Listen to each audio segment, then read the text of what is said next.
মাছের কালিয়া বানানোর জন্য প্রথমে কড়াইতে সর্ষে তেল দিয়ে তাতে আগে থেকে নুন, হলুদ, রসুন বাটা দিয়ে ম্যারিনেট করে রাখা মাছগুলি ভেজে নিতে হবে। মাছগুলি লাল লাল হয়ে আসলে সেই তেলে একের পর এক গোটা জিরে, দারচিনি, এলাচ, লবঙ্গ ফোড়ন দিয়ে ভালো করে নেড়ে চেড়ে নিতে হবে।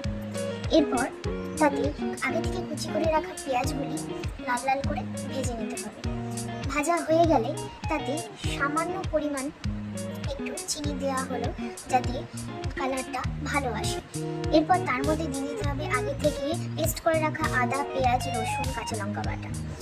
এরপর সেটি ভালো করে নেড়েচেড়ে নিতে হবে। তারপর হলুদ এবং কাশ্মীরি লঙ্কার গুঁড়ো দিয়ে সেটি নেড়েচেড়ে নিলাম। এরপর তাতে দিয়ে দেবো আগে থেকে পেস্ট করে রাখা টমেটো এবং টক দই দিয়ে সেটি ভালো করে নাড়িয়ে নিতে হবে।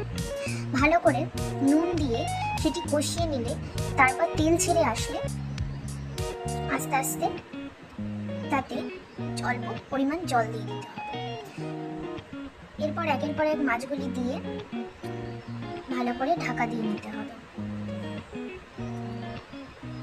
এরপর রান্নার শেষে সামান্য পরিমাণ গরম মশলা এবং ঘি দিয়ে লাস্টে ধনেপাতা দিয়ে গার্নিশ করে আমাদের মাছের কালিয়া রেডি হয়ে যাবে। গরম গরম ভাতে দুপুরবেলা এই মাছের কালিয়া খেতে বেশ ভালোই লাগে।